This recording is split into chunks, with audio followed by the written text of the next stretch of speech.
Karena itulah selaku Ketua Umum Partai dan atas nama PDI Perjuangan, kami mengucapkan beribu-ribu terima kasih kepada seluruh rakyat Indonesia yang dengan penuh semangat dan kecintaannya selalu mendukung PDI Perjuangan hingga tetap berdiri tegak, tetap menjadi pemenang pemilu legislatif 3 kali berturut-turut.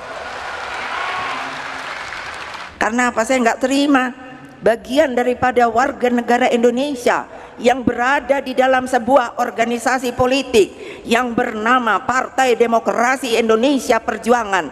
Mengapa dibedakan dengan lainnya?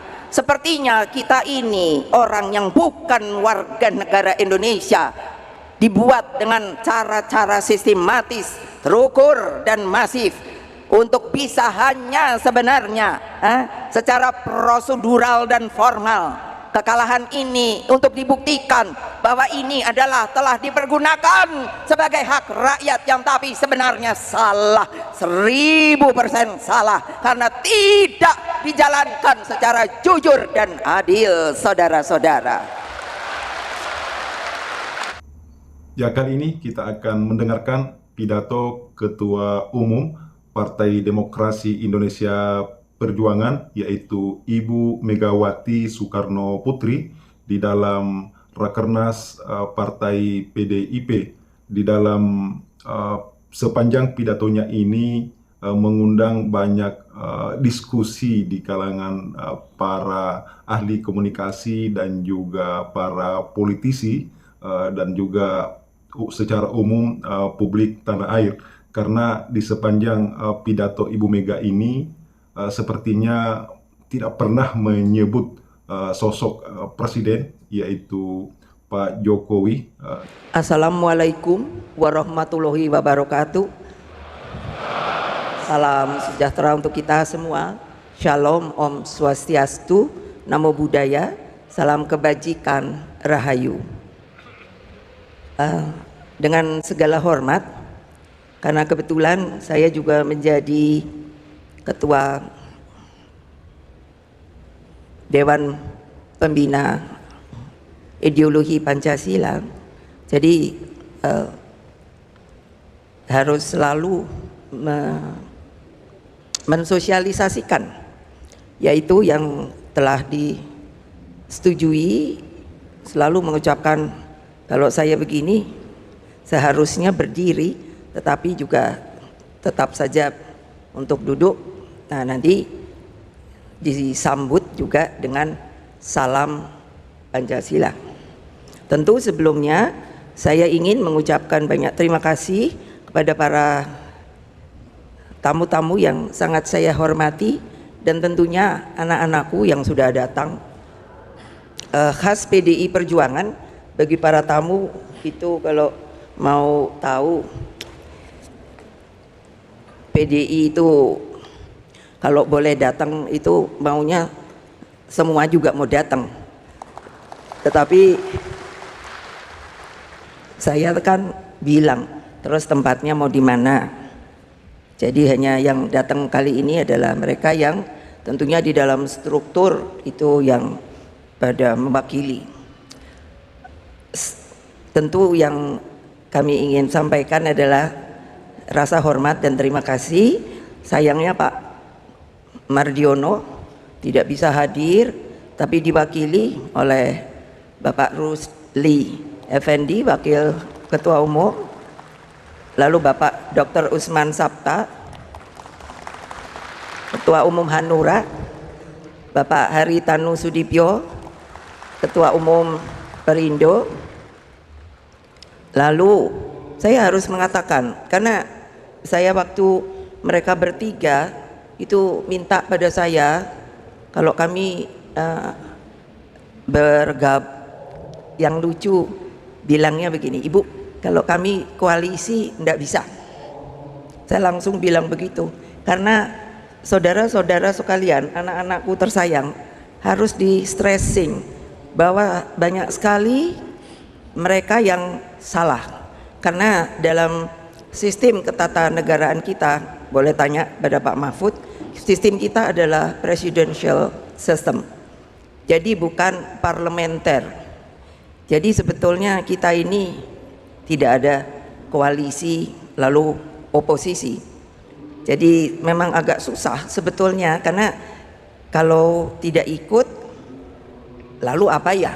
Jadi saya bilang pada mereka bertiga, kerjasama, karena memang begitulah, tidak bisa koalisi karena kita sistemnya nanti parlementer. Oleh sebab itu saya mohon dengan segala hormat saya, dari kalangan pers juga harusnya memberikan sebuah pembelajaran masukan yang benar daripada sistem kenegaraan kita. Lalu kalau ada yang bertanya pada saya, kalau tidak ikut, tidak ini, ya itu ada artinya ya tidak ada bersama-sama. Jadi semua pada diam. Nah, itu yang saya ingin stressing. Beliau bertiga, dan setelah pemilu pileg presiden, beliau juga bertiga mengatakan pada saya, karena saya juga bertanya bahwa ini pilpres sudah dinyatakan selesai, tetapi tentu saya ingin menanyakan Bapak bertiga bagaimana? Saya masih terus mau ikut sama PDI Perjuangan. Untuk itu saya tentunya sangat berbesar hati dan mengucapkan beribu-ribu terima kasih, karena sebetulnya harusnya begitulah tata krama yang namanya di negara kita ini. Lalu ada seorang senior partai, sudah lama tidak pernah muncul. Partainya dulu kami itu PNI, itu kakak saya. Dulu kami kuliahnya di Bandung, saya di Pajajaran, kakak saya di ITB. Tapi akibat tahun 65 saya tidak tahu kenapa kita terus tidak boleh kuliah. Jadi kakak saya itu Bapak Guntur Soekarno Putra. Sekarang mulai tambah cerewet. Kenapa? Karena dari dulu saya suka bilang pada beliau, saya bilang mentang-mentang sudah kader inti. Kalau dulu di PNI ada kaderisasi, dan yang paling tinggi adalah kader inti, tapi saya masih keroco. Jadi selalu mesti begini, mesti begitu. Lalu saya bilang, nanti saya lebih dari kamu. Sorry. Lalu dari Badan Pembinaan Ideologi Pancasila, selalu dengan penuh semangat, terima kasih sekali Pak Jenderal Purnawirawan Bapak Tri Sutrisno. Ketutupan apa ya, mana ya? Oh, yang juga adalah Wakil Presiden RI ke-6. Mereka tamu-tamu saya undang, saya juga bertanya begini, monggo siapa yang mau datang, saya terima kasih sekali. Tapi kalau juga mungkin tidak mau datang, ya saya terima kasih sekali. Kenapa? Ya itu namanya kan keadilan, monggo saja. Kalau orang Jawa bilang monggo kerso, ternyata Pak Tri selalu ngikut saya. Lalu ada ini pasti galak dulunya, Mayor Jenderal Purnawirawan Wisnu Bawo Tenayan. Ini orang Bali dan juga di BPIP. Karena kenapa saya bilang galak? Karena tadinya beliau di Kopassus, saya ajak ke BPIP kok mau ya, alhamdulillah. Lalu ada Romo Beni Susatyo, ada ya, di mana ya? Lalu Pak Darmansyah Jumala, ini dulu duta besar di Austria.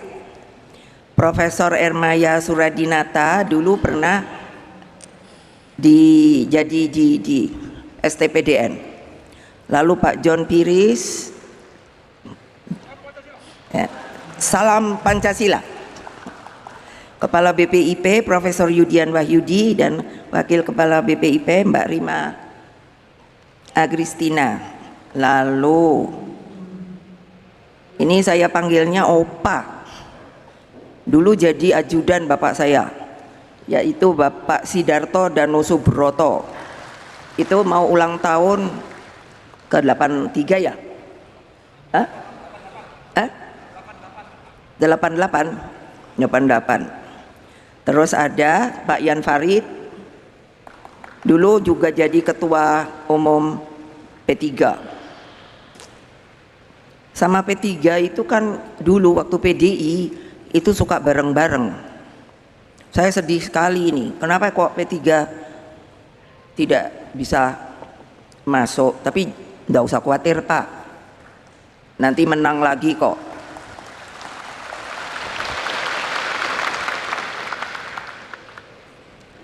Lalu menteri, ini para menteri, lalu ada Menteri Pariwisata Ekonomi Kreatif Pak Sandiaga Uno,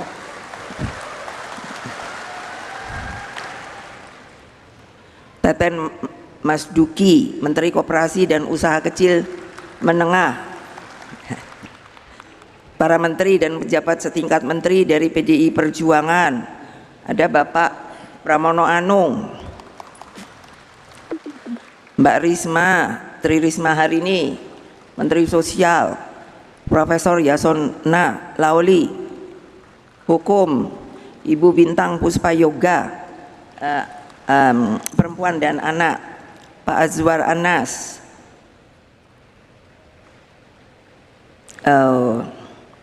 Pan RB, Hasto Wardoyo, BKKBN. Ibu-ibu senang sama beliau ya, karena beliau ini ngurusi keluarga berencana dan stunting. Dan yang terakhir Hendrar Prihadi, saya suka lupa, susah banget ininya. Jadi, dan tentunya tidak akan lupa, yaitu banyak sekali juga para tokoh masyarakat sipil, pers, para purnawirawan TNI Polri.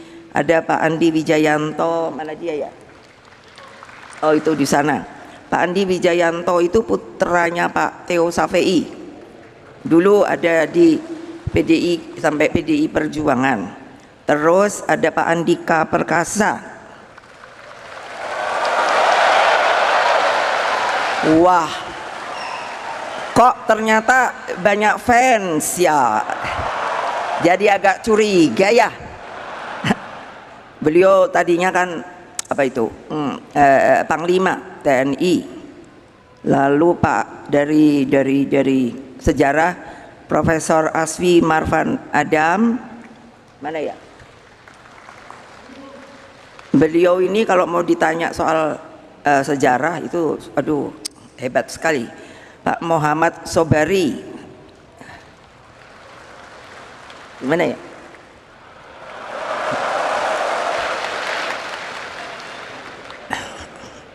Udah ini saya bilang jangan kolusi ya.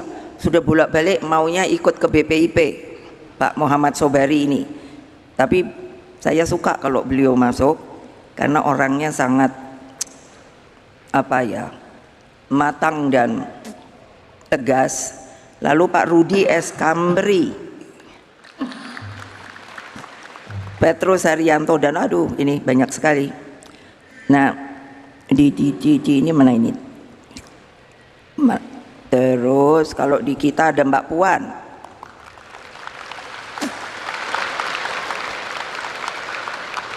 Mbak Puan, saya bilang pada Mbak Puan apa? Sebagai ketua DPR, wah pergi ke luar negeri terus. Tapi itu kerja loh, bukannya jadi turis. Jadi saya kalau beliau pamit kemarin ikut di Bali, lalu kapan itu ke Meksiko. Jadi terus saya bilang gantianlah sama saya deh yang jadi anggota ketua DPR, kamu yang jadi ketua umum.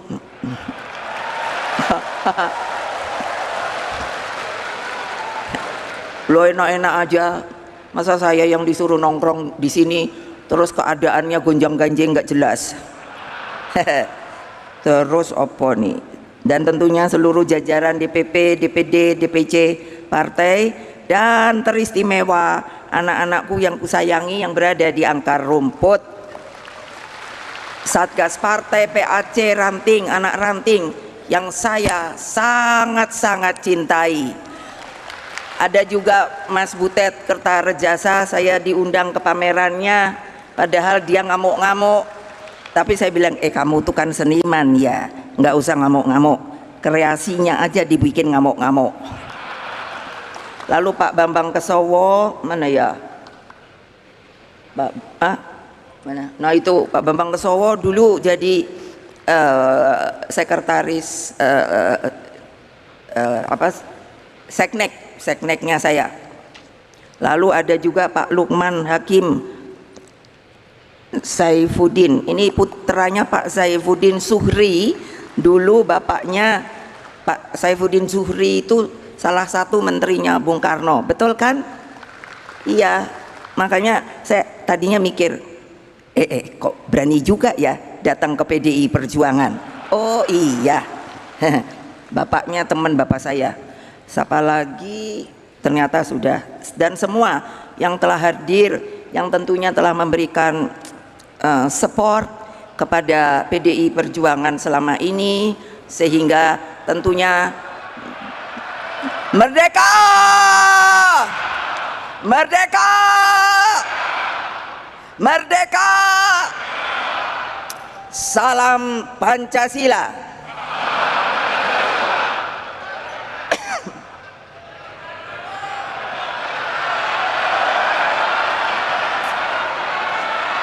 Opo?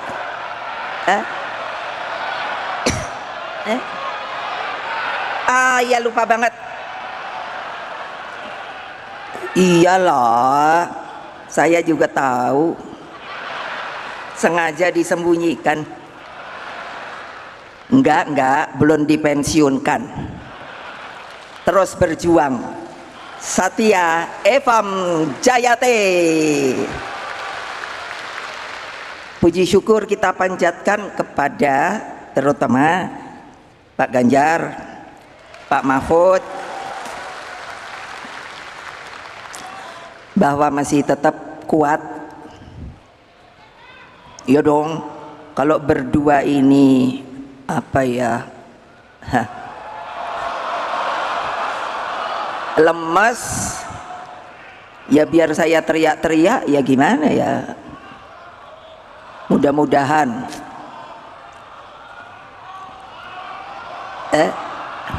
nggak dengar. Oh, ada juga yang masih diingat ya. Jadi waktu itu, Ibu, saya boleh nggak ketemu? Kenapa nggak boleh? Saya bilang gitu. Ada yang mau saya omongin. Wah, kok kayaknya ini sekali ya. Serius? Ya udah datang. Gitu. Ibu, saya mau pamit. Lo mau pamit kemana? Kan gitu toh. Oh, saya mau pamit keluar. Saya pikir mau keluar negeri kan. Jadi saya hanya bilang kan, ya sana pergi oleh-oleh ya. Gitu. Tahu-tahu bukan Ibu, saya mau keluar dari Pertamina. Loh, kok keluar dari Pertamina? Karena saya tidak sejalan sama bos saya. Terus saya bilang, ini bener loh. Ntar wartawan jangan goreng-goreng loh. Ternyata kan benar ya. Saya kaget juga loh. Waduh, bagaimana nanti keluarganya ya? Saya nanya, gimana kalau nggak ada gaji? Sip Bu, pokoknya semuanya beres. Oke, silakan. Nah sekarang terus nanya, saya boleh terus ikut di PDI Perjuangan? Sip. Keren nggak tuh? Makanya sebenarnya orang tuh mestinya senang sama PDI Perjuangan, tapi pada kenyataannya memang susah. Karena apa? Orang-orang yang berani di PDI Perjuangan tuh hanya orang yang mantap, tidak goyang-goyang, saudara-saudara. Betapa emosional Ibu Megawati menyampaikan pidatonya di depan kader PDIP dari seluruh tanah air di dalam Rakernas itu. Ibu Mega meluapkan apa yang sebenarnya dipendam di dalam hatinya selama Pilpres kemarin ini. Penekanan yang paling banyak disebutkan adalah TSM, yaitu indikasi adanya kecurangan yang terstruktur, sistematis dan juga masif, selurus dengan apa yang dikatakan oleh banyak pengamat selama ini, bahwa di dalam Pilpres kemarin memang terjadi kecurangan, dan meskipun MK sudah memutuskan bahwa tidak ada dalil fakta yang bisa dijadikan bukti apa yang dilaporkan oleh pasangan 01 dan juga 03, di mana adanya keterlibatan dalam hal ini Pak Jokowi selaku Presiden untuk memenangkan pasangan 02, yaitu Prabowo Gibran. Sangat penting, yakni kebangkitan nasional dan lahirnya Pancasila. Kebangkitan nasional adalah daya inspiratif visioner tentang bagaimana paham kebangsaan tumbuh dan menggerakkan perjuangan kemerdekaan bangsa. Nah, tadi kan sudah dilihatkan bahwa loh, kok jangan lupa lah, kita ini ada sumbernya, yaitu Bung Karno. Suka tidak suka, kalau tidak dari mulut beliau, jangan pula saya dibilang, oh Ibu Mega itu anaknya. Loh ya iyalah, memangnya saya anak si Badu.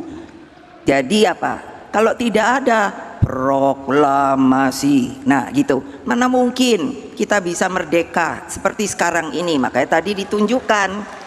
Nah lalu kok saya dengar loh, kok ada yang bilang bahwa Bung Karno itu milik rakyat loh, bukan milik sementara.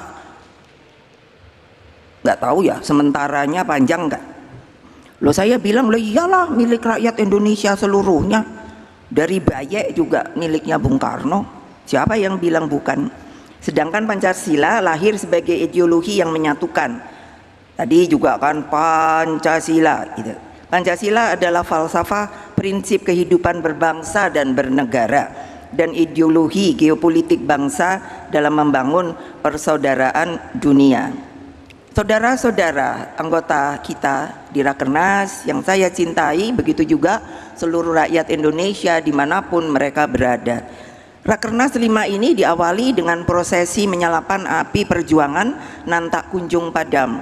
Karena begini, tadinya saya pikir ya, setelah sebetulnya belum selesai kan pileg pilpres itu, loh kok banyak orang menangis ya, jadi bagaimana ya mengangkatnya kembali. Jadi saya bilang pada Pak Sekjen, sudah ingatkan aja, kita punya api perjuangan nan tak kunjung padam.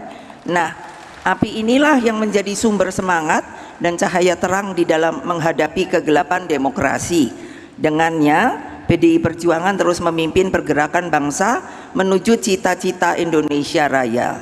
Tadi juga kami perkenalkan kembali menyanyikan lagu Indonesia Raya 3 stansa.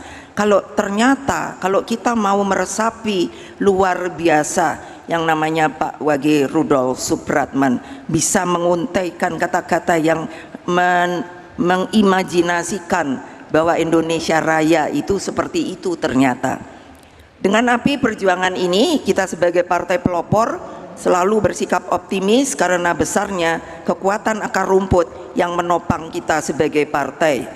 Karena itulah selaku ketua umum partai dan atas nama PDI Perjuangan, kami mengucapkan beribu-ribu terima kasih kepada seluruh rakyat Indonesia yang dengan penuh semangat dan kecintaannya selalu mendukung PDI Perjuangan hingga tetap berdiri tegak, tetap menjadi pemenang pemilu legislatif 3 kali berturut-turut.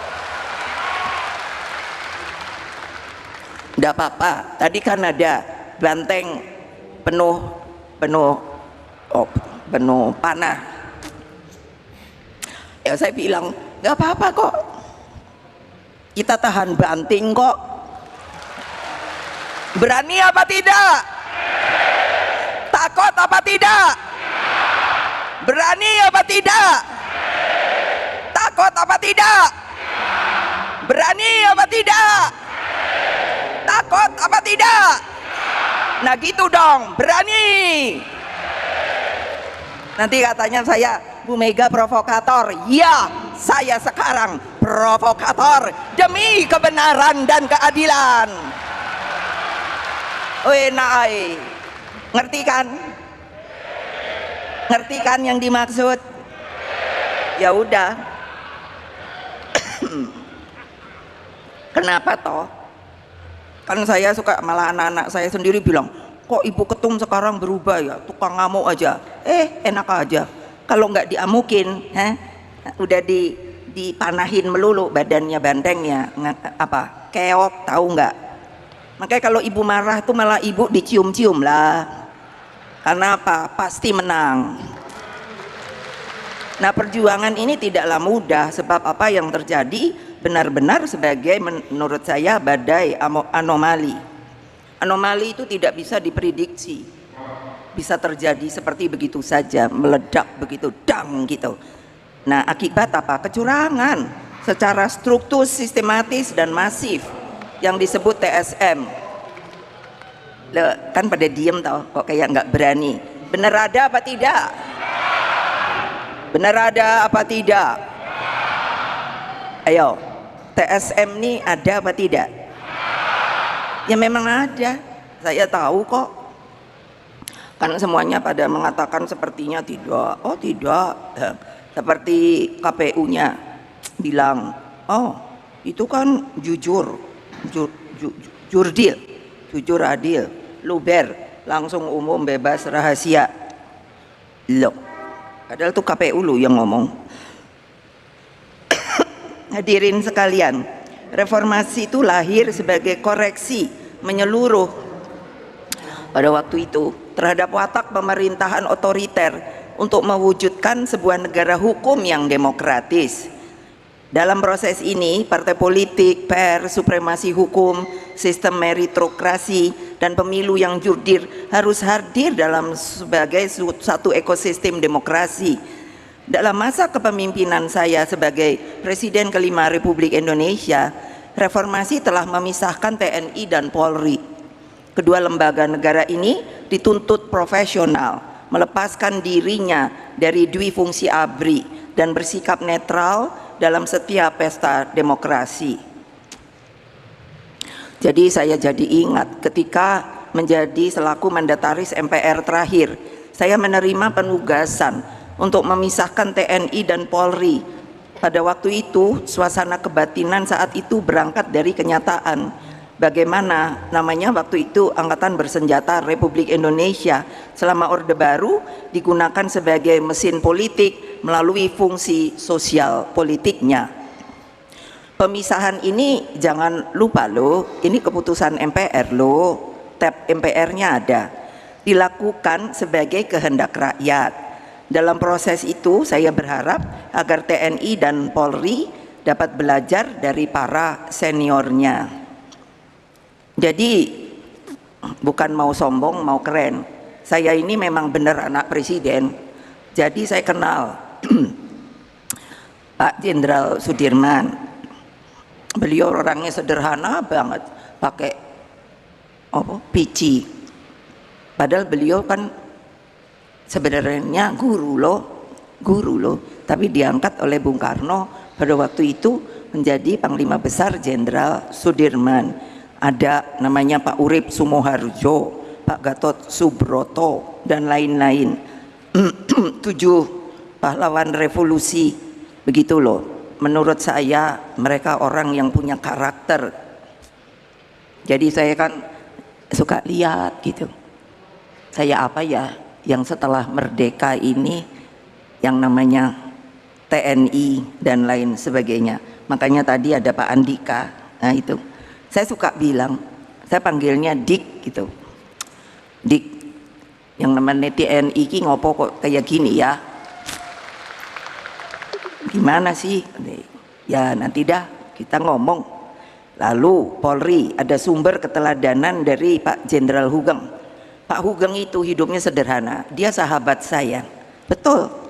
Rumahnya itu di jalan, sekarang ganti nama, dulu apa ya namanya, jalan apa itu, siapa yang tahu ya? Ah ya, betul, Jalan Madura. Sekarang jalan apa ya, lupa saya. Saya sering ke rumahnya karena apa? Putrinya sahabat saya. Jadi seneng ngobrol dan lain sebagainya. Terus kenal sama ibunya. Beliau senengnya kan nyanyi Hawaiian. Terus sangat-sangat menurut saya, kapan polisi bisa seperti Pak Hugeng lagi ya? Betul. Nah, yang saya kaget adalah ketika beliau meninggal, jadi dengar dari putrinya, mereka pindah ke daerah selatan ya. Itu rumahnya itu rupanya masih milik polisi tadinya, rumahnya loh, yang di Jalan Madura itu. Yang lucunya, waktu saya tinggal di rumah ibu saya, itu di Kebayoran, Jalan Sriwijaya, kalau saya mau ke Jakarta itu suka berpapasan dengan Om Hugeng, saya panggil, itu pakaian lengkap polisi, jenderal, bintang, terus apa coba, naik sepeda. Saya kan jadi berhenti ya, Om ngapain kok mau ke kantor, kan kantornya di Jalan Trunojoyo. Om ngapain kok naik sepeda, orang pakaian jenderal, nanti diomongin orang loh. Ini namanya jenderal merakyat. Oh gitu ya, iya benar. Nanti dia kalau ketemu masih ada becak, ntar kalau ada tukang becak berhenti deh, saya liatin aja gitu. Terus saya juga bertanya lagi, kapan ya polisi sekarang ini itu tidak mengintimidasi rakyatnya sedikit-sedikit. Kalau ini terus diintimidasi loh, terus nanti pasti ada yang, oh Ibu Mega fitnah. Enggak, saya ngomong gitu aja, orang memang ada buktinya lah, tapi kan saya diem aja. Tapi kan kita ini bukan rakyat Indonesia, warga negara Indonesia. Yes, partai kita ini Pak Mahfud sah apa tidak? Sah apa tidak? Nah sah kan. Lah kok kita di TSM, betul apa tidak? Ayo mikir lo ya lo. Jadi kan ini gonjang-ganjingnya ya anomali no. Masa TNI Polri dibawa lagi ke politik praktis sebagaimana kita rasakan dalam Pilpres yang baru saja berlalu. Saya tuh sedihnya ya gitu, kok saya ini presiden ketika pemilu langsung pertama lo bertanggung jawab berhasil lo.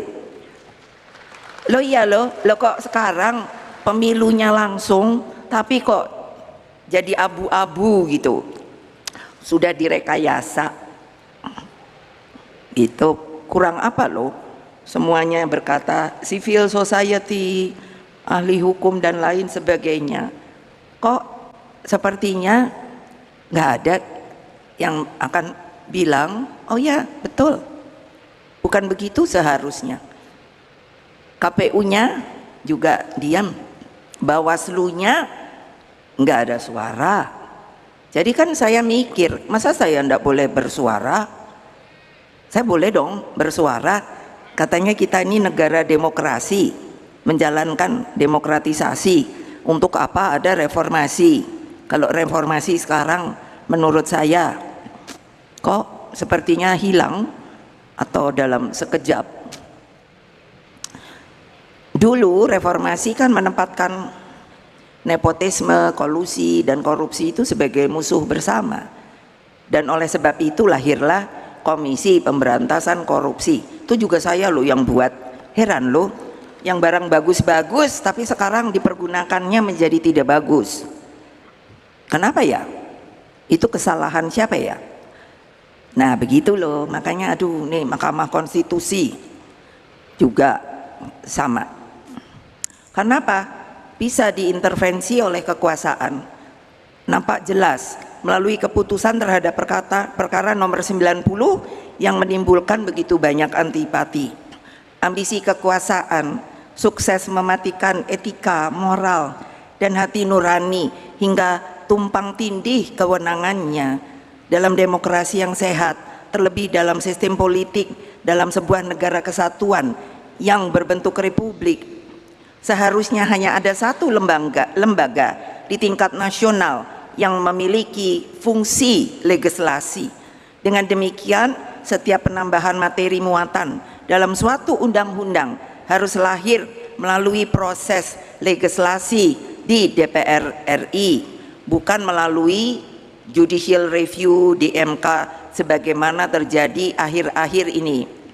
Ini ketua umum partai loh yang ngomong, bukannya Ibu Mega secara pribadi loh. Dalam kaitan ini, MK hanya memiliki kewenangan menguji dan memutuskan apakah suatu undang-undang sesuai atau bertentangan dengan konstitusi. MK itu ya saya yang mendirikan loh. Coba bayangkan, kok barang yang saya bikin itu digunakan tapi tidak dengan makin baik. Waktu saya presiden tuh banyak loh. Nanti kalau saya beberin semua, nanti ada yang bilang, oh Ibu Mega sombong banget. Enggak. Sampai waktu saya mendirikan, saya sangat ingat, saya minta dicarikan tempatnya. Wah, tahu-tahu mau enggak tahu di daerah mana. Saya bilang, enggak, ini sebuah mahkamah konstitusi yang harus berwibawa. Hakim-hakimnya mesti punya karakter kenegarawanan sehingga dapat mengayomi seluruh hak-hak rakyat yang ada di dalam kedaulatan rakyat kita di yang namanya di negara kesatuan Republik Indonesia. Coba, makanya sampai saya cari-cari, akhirnya dapat keren tempatnya, yaitu yang saya bilang masuk di dalam ring 1 istana. Apa artinya? Dia adalah tempat yang harus dijaga. Ring 1 istana itu saya tahu adalah tempat-tempat yang memang harus dijaga. Artinya supaya apa? Dia berwibawa, nggak gampang-gampang. Ini yang salah siapa? Ayo, Mbok kalau jadi partai, katanya partai itu kita solid bergerak. Mbok kalau teriak tuh semua gitu tuh, what gitu loh. Kok kayaknya masih selalu goyang. Ya kalau siapa yang goyang, udah deh, nggak usah jadi PDI Perjuangan dah. Lo betul loh, kayak ini. Saya bilang sama Pak Hasto, kamu tahu nggak sih tarian poco-poco? Apa tuh Bu? Asik loh. Dulu saya sama Bung Karno suka nari poco-poco, tek gitu. Keren. Tapi terus saya bilang sama bapak saya, kenapa mundur maju ya Pak? Kok kamu sampai mikir begitu? Lah ya kan maju mundur gitu. Nggak usah mundur deh Pak, maju terus pantang mundur. Gawat deh Republik Indonesia ini. Ya saya sampai tidak ada lagi apa ya, hati yang bisa menjadi terbuka loh. Sampai nulis loh, sampai saya bilang seorang warga negara bernama Megawati Soekarno Putri, lalu dengan bagian dari pecinta pengadilan yang namanya amicus curiae, coba kurang apa ya, terus agar setiap ketukan palu hakim MK benar-benar menjadi palu emas bagi tegaknya konstitusi dan demokrasi, bukan palu godam kegelapan yang seperti terjadi saat ini. Ya diem aja tuh, nggak usah teriak merdeka deh. Sekarang mikirnya piye, gini loh, supaya nggak kejadian gini lagi gitu loh. Ini nanti istilahnya itu bisa jadi replikasi. Replikasi apa? Oh kalau bisa begini seperti yang sekarang kejadian, oke. Makanya bisa nanti yang 5 tahun lagi dibegitukan lagi. Wah bayangkan Indonesia apa nggak makin bubrah ya. Ayo gimana? Makanya mikir. Nah, nggak usah ngelawan. Aku suka bilang juga sama Pak, juga aku seneng kan namanya sekjen, bukannya Hastonya yang suruh datang tiap 2 hari sekali loh, lapor ke ketua umum gitu, galak aku. Terus aku cuman bilang gini, anak-anak iki lho, semangat gede tapi orang mikir tok, bolak-balik lawan. Lah yang sebelah sono ada bedile lho. Nah kene mau pakai opo ayo? Ayo. Cobain. Makanya udah pakai omongan we. Itu tadi ada ini sopo namanya tuh, ntar dulu Pak Aiman tadi datang dia. Loh, orang ngomong kok malah terus dipanggil toh. Lah saya ya bilang loh. Loh, makanya ngapain takut? Lah saya bilang kok ini sama Pak Lauli Menko Kumham, kebetulan dari PDI Perjuangan. Saya bilang, awas lo ya, kamu Kumham lo, kalau nggak belain rakyatmu, aku copot dah. Tadi di mana ya?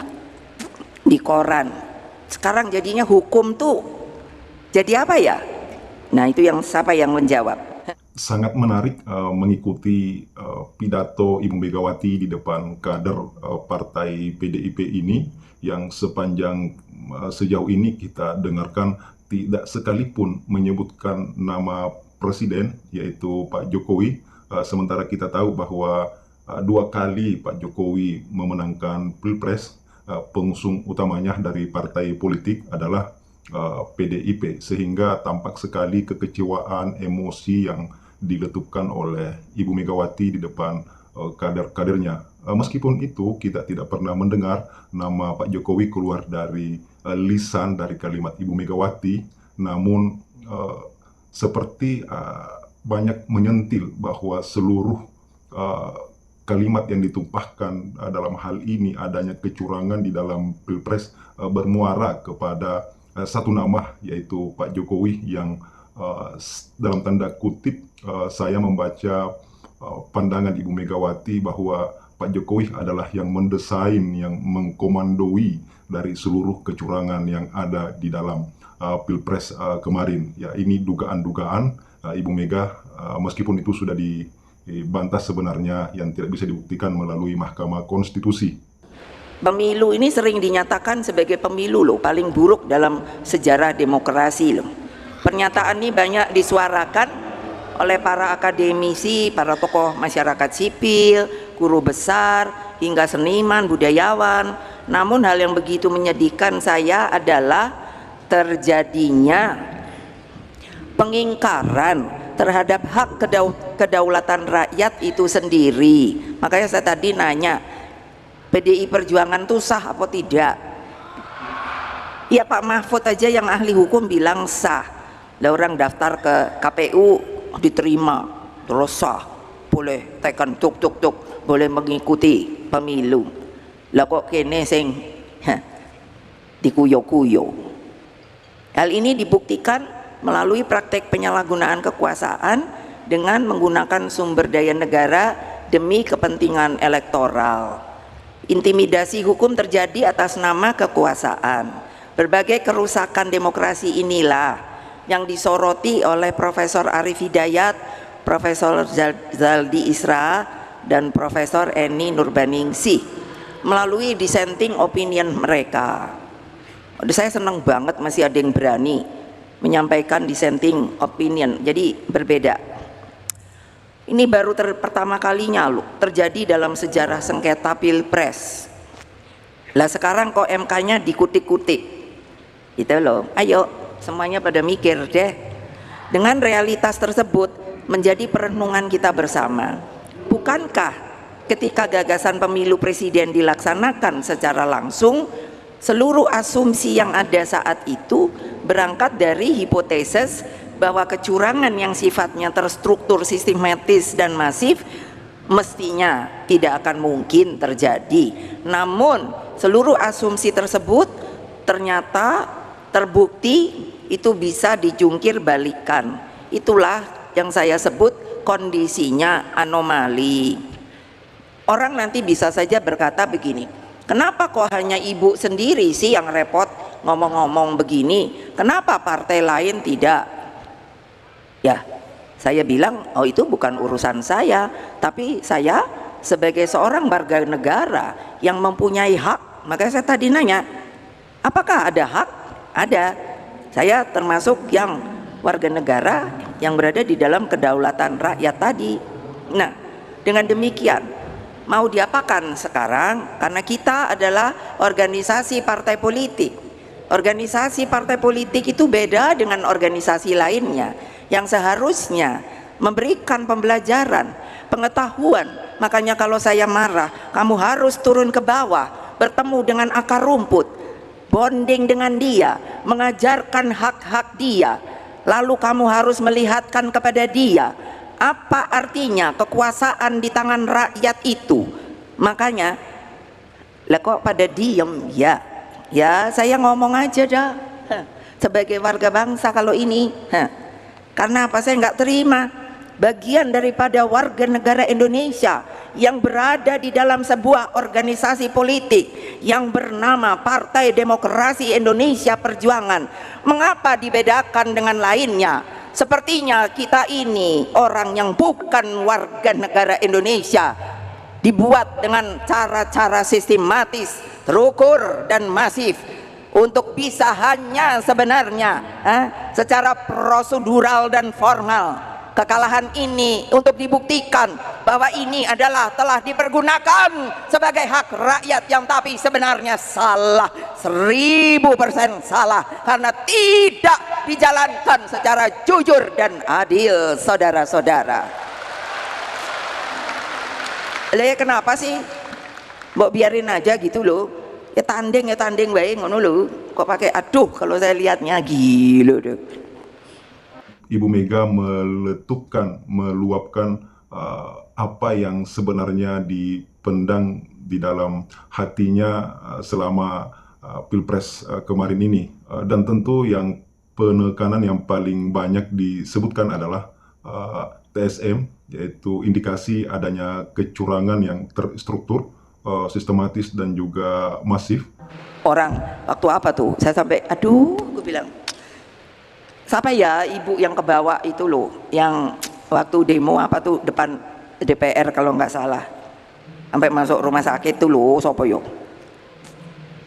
Lo kok kayak gitu sih? Lo pakai apa itu? Saya sampai nanya sama polisi, itu mobil polisi itu apa yang pakai semprot-semprot itu loh? Saya tahu tapi nggak tahu namanya, apa itu namanya? Hah? Water cannon. Lo saya protes sama polisi, nggak boleh. Terus saya bilang, apakah tidak boleh hak demonstrasi? Lalu apa alasannya? Dan dia seorang perempuan loh, sampai digotong ke rumah sakit. Saya kan dapat fotonya, tak. Lalu kok kita kayaknya, aduh nggak usah takut deh sama polisi. Polisi juga orang, punya istri, punya keluarga. Iyalah, orang saya juga yang misahin dia. Aduh gawat deh, gimana sih? Kok gitu aja takut loh. Saya dipanggil polisi 3 kali loh. Saya kan udah bolak-balik ngomong, lo kok sekarang kayaknya diem. Saya ketawa sendiri. Ini yang salah benernya polisinya atau kitanya nih, sampai takut mau polisi doang. Jadi kan ini kebalik-balik kan republik ini. Coba tahu. Yang ayo saya mau nanya, ini ada Mbak Puan. Yang jadikan polisi itu sopo? Keputusannya ada di mana? Ayo, nggak ada yang tahu. Tuh ada jauh di mana tuh ngomong DPR. Loh iya loh, DPR itu apa toh? Dewan Perwakilan Rakyat loh. Loh kok kayaknya terus udah gitu, Dewan Perwakilan Rakyat Republik Indonesia. Kok udah gitu bagiannya bolak-balik. Sampai saya tuh mikir loh, ini mau diapain sih republik ini? Gitu loh. Kalau nggak ada yang cocok sama saya juga nggak apa-apa. Terus rakyatku yang kucintai, coba berpikir secara jernih, arif, bijaksana. Terjadinya anomali demokrasi secara gamblang dijelaskan oleh Dr. Sukidi, seorang pemikir kebinekaan yang disegani. Sosok cendekiawan ini menjelaskan fenomena kepemimpinan paradoks yang memadukan populisme dan Machiavelli, hingga lahirlah watak pemimpin authoritarian populism. Dalam karakternya yang seperti ini, hukum pun dijadikan pembenar atas tindakannya yang sepertinya memenuhi kaidah demokrasi, namun sesungguhnya hanyalah prosedural. Disinilah hukum menjadi alat, bahkan pembenar dari ambisi kekuasaan itu. Inilah yang oleh para pakar disebut dengan autocratic legalism. Ini bukan saya ngomong loh, nanti mulut saya yang ngeluarin, tapi ini kan para pakar.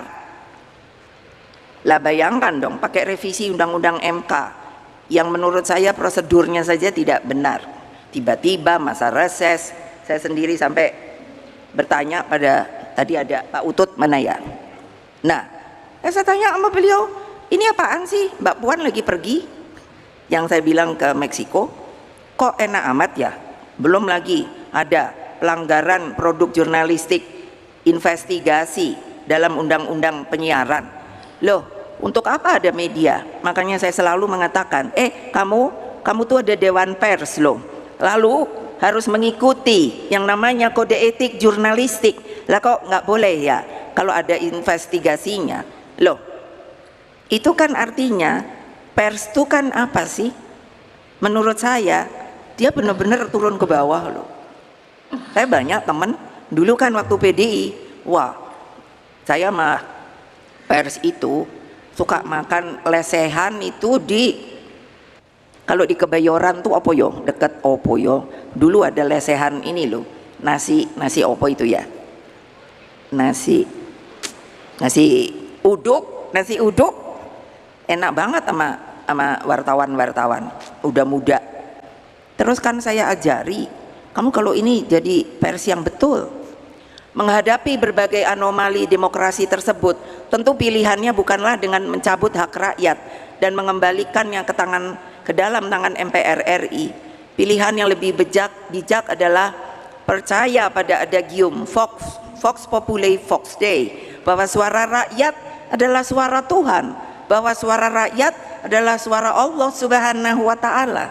Adagium ini juga diyakini bekerja dalam peribahasa, siapa menabur angin akan menuai badai. Ataupun, nah ini seperti yang Mas Butet judulnya, ekspresi milik gendong lali, yang menjadi Butet perenungan sosok seniman Butet Kartarejasa.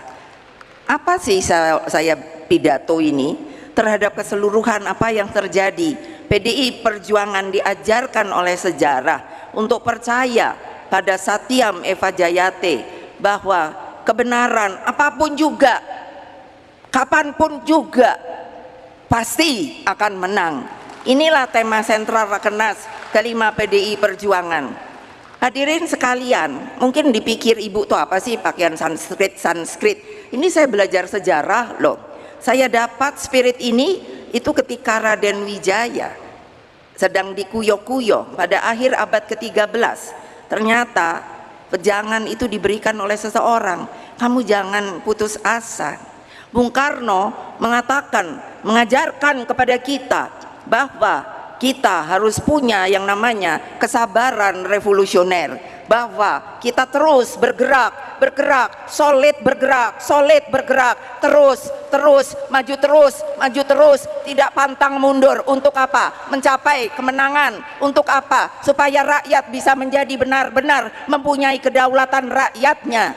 Itulah tugas dari partai kita, PDI Perjuangan, saudara-saudara. Siapa yang tidak setuju, angkat tangan. Kan selalu separuh-separuh.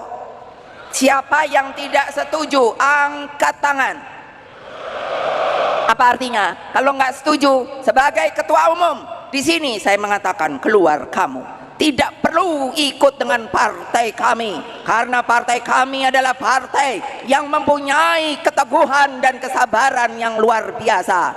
Siapa yang nggak mau ngikut? Nih iyalah, udahlah, nggak usah zona nyaman melulu.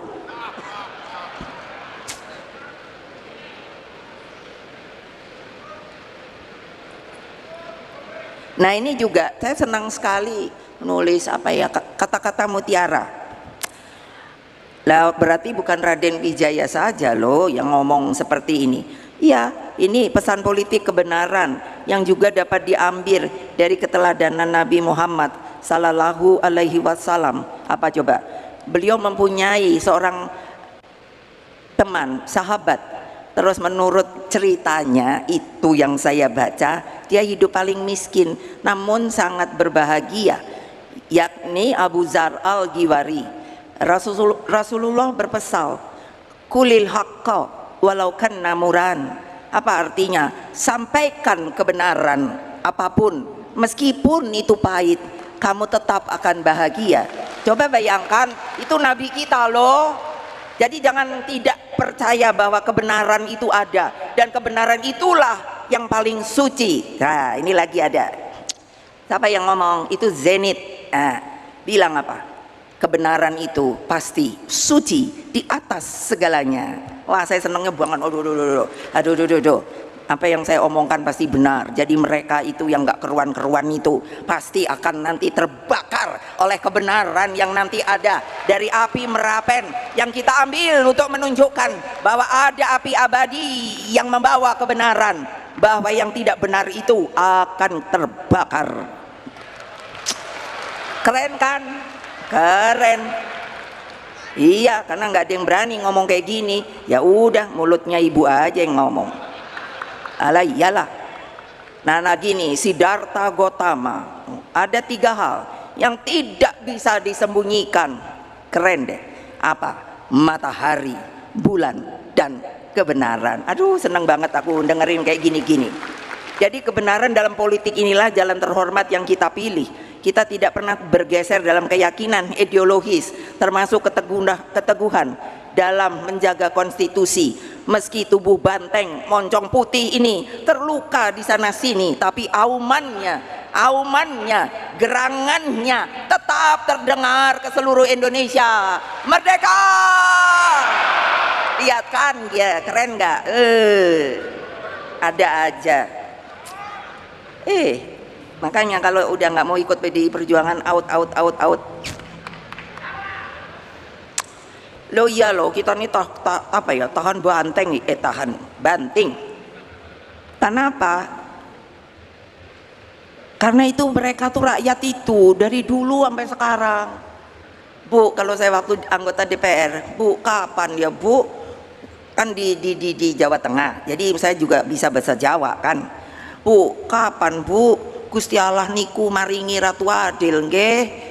Lah nopo Pak? Ratu Adil tuh orang yang betul ngayomi, memberikan keadilan, kesejahteraan bagi mereka. Nah, jadi apa? Lah saya bilang, iku percaya apa ora? Karo Gusti Allah. Inggih. Lah tapi kok nggak datang ya? Ora. Engko teko.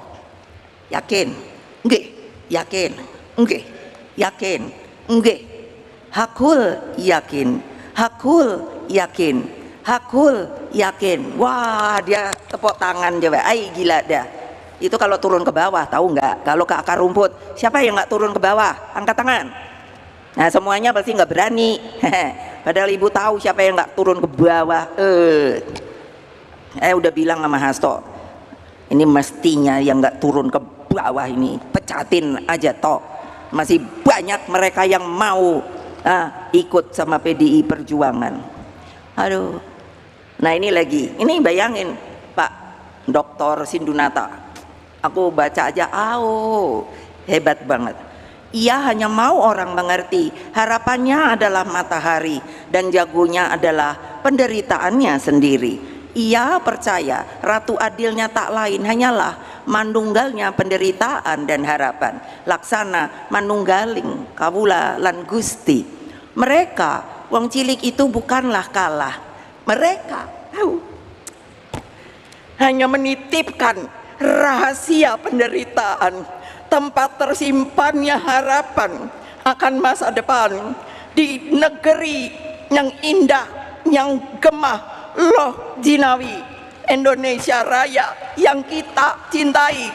Tidak yakin akan hal itu, tidak yakin akan hal itu hanya karena manusianya sudah mulai lupa diri. Ayo, siapa yang mau insaf? Siapa yang mau insaf?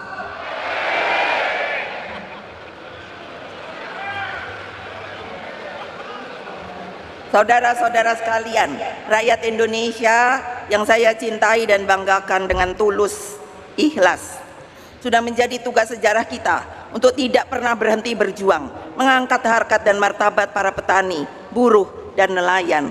Ini bukan hanya slogan, namun benar-benar menjadi basis keperpihakan partai. Saudara-saudara tahu enggak sih bahwa apa?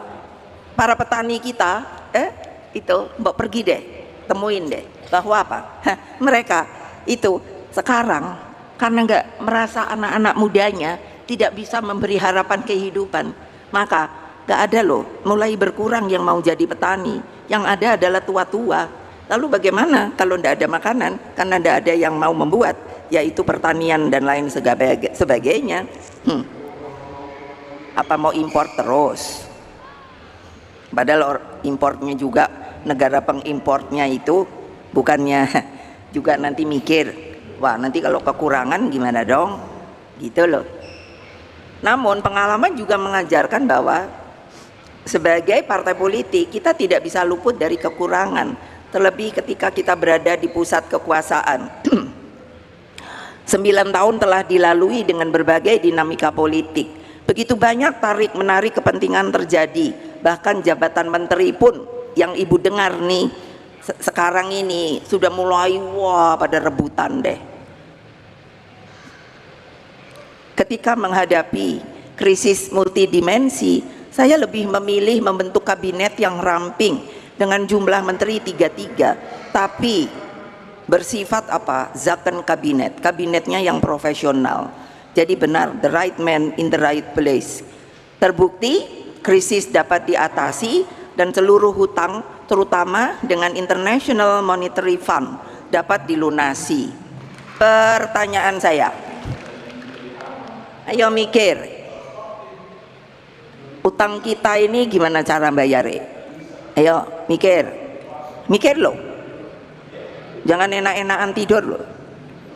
Ayo ibu-ibu itu, kayak apa kalau terjadi? Gimana? Ya silakan. Di dalam mensikapi politik ke depan, sebagai partai yang memiliki sejarah panjang di dalam memperjuangkan demokrasi, kita tetap menempatkan penting adanya checks and balances, bahwa demokrasi memang memerlukan kontrol dan penyeimbang.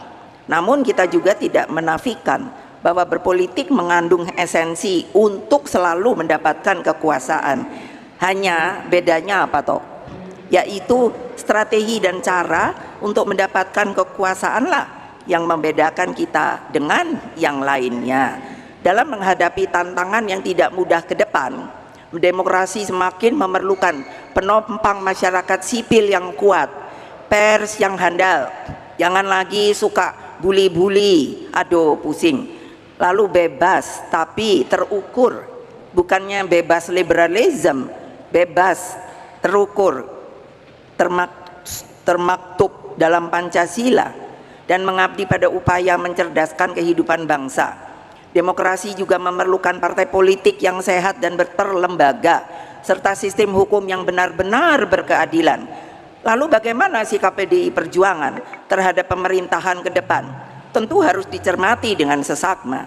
Partai harus mendengarkan semua suara akar rumput, dari yang berteriak-teriak sampai sayup-sayup, dan terus berjuang bagi terlembaganya demokrasi yang sehat. Inilah bagian daripada skala prioritas kita di Rakernas kelima ini. Apa yang saya pikirkan saat ini lebih pada tanggung jawab agar berbagai persoalan yang berkaitan dengan perekonomian rakyat mendapat perhatian serius. Perekonomian jangan dipersempit hanya sebagai upaya mengundang investor.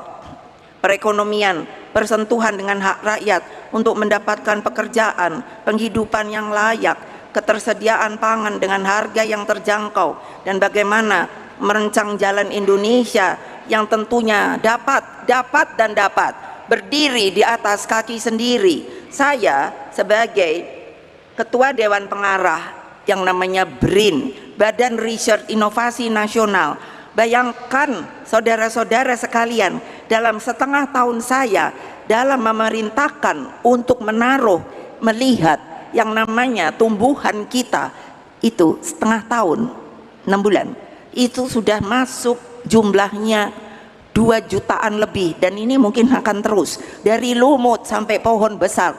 Apakah itu bukan potensi bahwa kita sebenarnya benar dapat berdiri di atas kaki sendiri, mempergunakan kekuatan kita, bukan hanya menadahkan tangan kepada orang luar.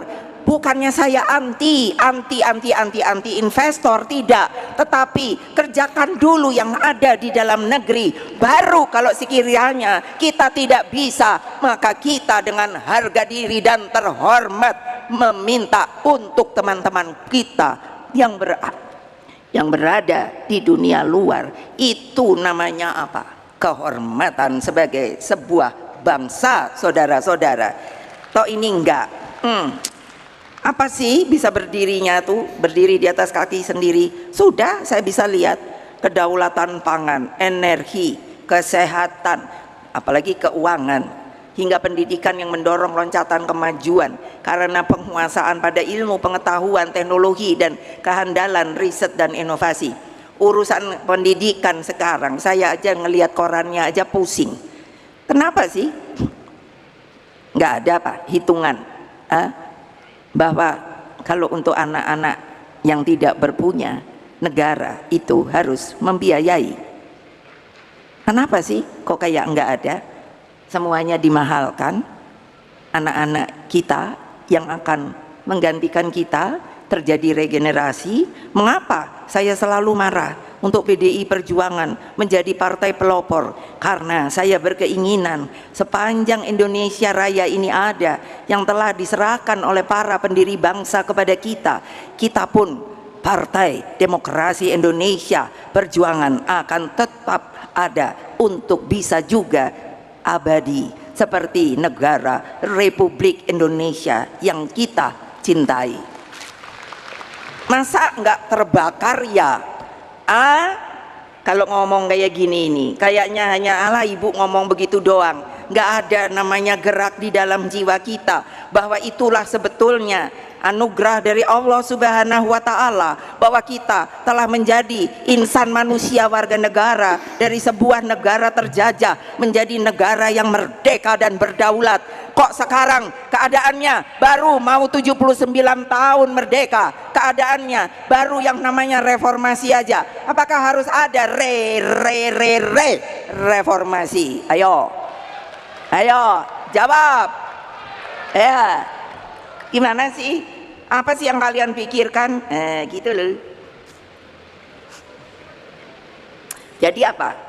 Menghadapi tantangan perekonomian tersebut, Rakernas 4 partai harus menjadi suluh perjalanan bangsa. Partai harus menyiapkan agenda strategis masa depan.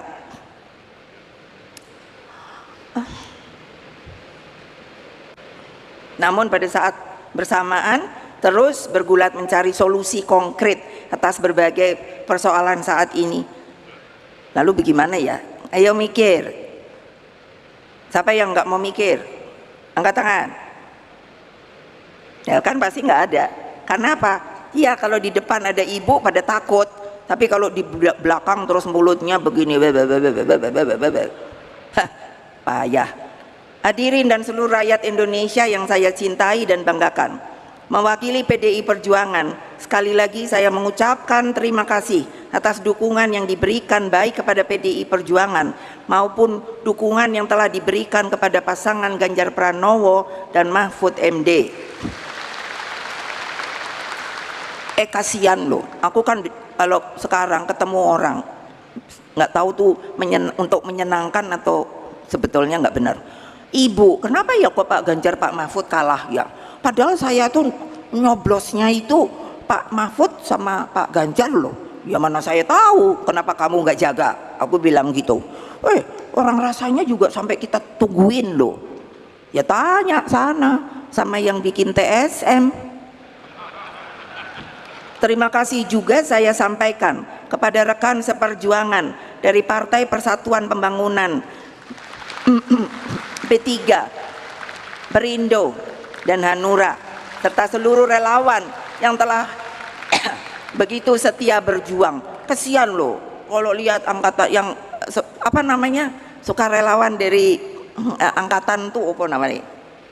Atau Forum Penyelamat. Nah, Forum Penyelamat Reformasi dan Demokrasi. Saya kan ketemu, aduh semangatnya masih tinggi, padahal udah mulai tua-tua kayak saya juga. Terus kalau saya tanya, semangat dong ya, siap ibu, keren tuh Dika, mana dia? Bapak-bapakmu itu keren-keren, kamu jangan loyo loh. Pak Andika nih dianya kesang sama PDI Perjuangan loh, sekarang dianya KTA-nya PDI Perjuangan loh. Asal jangan balelo aja kapan-kapan ya, biarin dah kedengeran sama semua nih, gawat deh. Terus apa lagi nih ya, udah tinggal satu lagi.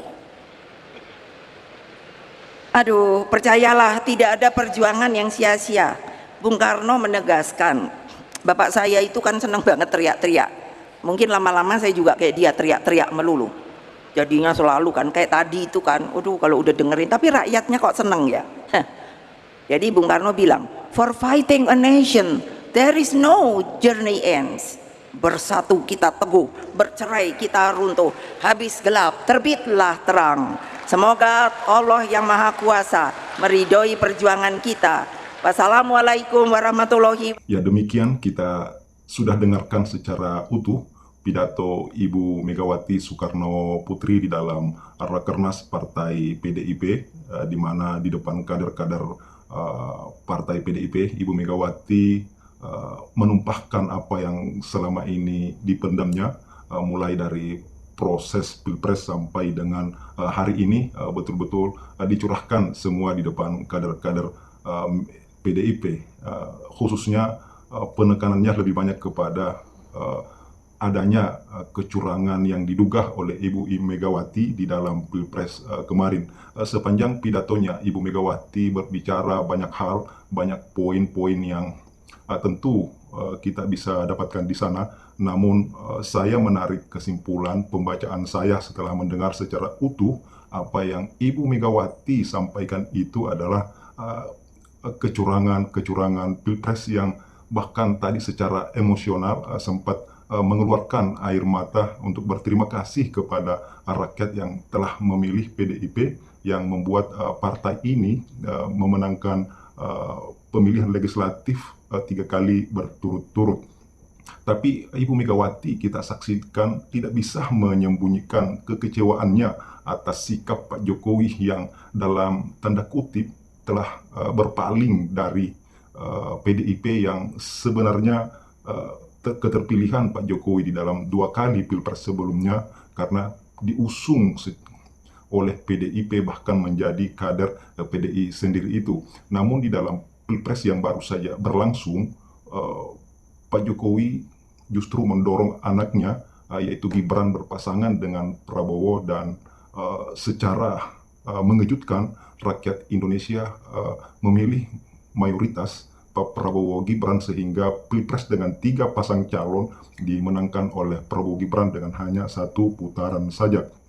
Kemenangan Pak Prabowo Gibran ini itulah yang membuat luka yang begitu dalam dan tampaknya sulit untuk dilupakan, dan bahkan bahasa Ibu Megawati beberapa kali tadi diulang ya, kalau saya tidak salah sampai 2 kali, yaitu anomali politik. Ya, itulah politik kadang tiba-tiba berubah arah yang tidak pernah dipikirkan sebelumnya, yang tidak pernah dibayangkan sebelumnya, dan itulah yang mendesain di dalam pembacaan saya terhadap pidato Ibu Megawati adalah kecurangan-kecurangan yang disentil sepanjang pidatonya tadi itu adalah Pak Jokowi. Meskipun sekali lagi ya, sepanjang itu Ibu Megawati berpidato tak sekalipun menyebutkan secara langsung nama presiden yaitu Bapak Jokowi, namun seluruh bermuara terkait dengan kecurangan-kecurangan yang beberapa kali bahkan berulang-ulang terus disentil terkait dengan TSM, kecurangan pemilu yang terstruktur,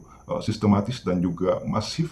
Tampak sangat mudah kita baca bahwa kalimat Ibu Megawati sepenuhnya bermuara kepada Pak Jokowi. Namun apapun itu, ya Pilpres telah usai dan kita tinggal menantikan pelantikan Pak Prabowo Gibran tanggal 20 Oktober nanti. kita terima sebagai rakyat Indonesia. Dan jika ada hal-hal yang mengundang pro kontra terhadap proses Pilpres kemarin, ya semoga bisa dijadikan pelajaran dan menjadi tolak ukur indikator untuk lebih memperbaiki kualitas demokrasi kita, kualitas pemilu kita di masa-masa yang akan datang. Apa yang disampaikan oleh Ibu Megawati ya sepenuhnya benar. Itu menjadi koreksi bersama, tidak hanya sebenarnya kepada Pak Jokowi, tapi seluruh penyelenggara pemilu, termasuk kita rakyat, yang jangan sampai dapat dipengaruhi dengan hal-hal yang sifatnya sementara kita memilih calon-calon tertentu karena tidak berdasarkan hati nurani, tapi karena seperti bahasa Ibu Megawati ada indikasi tekanan atau money politik atau janji-janji yang sebenarnya tidak logis diberikan kepada kita. Sekali lagi, apa yang disampaikan oleh Ibu Megawati sepenuhnya benar. Itu koreksi untuk kita semua, baik penyelenggara pemilu, pemerintah, maupun kita sebagai rakyat Indonesia. Dan kita berharap ke depan, hari-hari yang akan kita lalui ke depan jauh lebih baik, dan hal-hal buruk yang mungkin diprediksi sebagian pengamat tidak terjadi. Dan kita doakan bersama-sama semoga Indonesia di tangan Prabowo Gibran baik-baik saja, dan bahkan jauh lebih maju dibanding masa-masa sebelumnya. Terima kasih.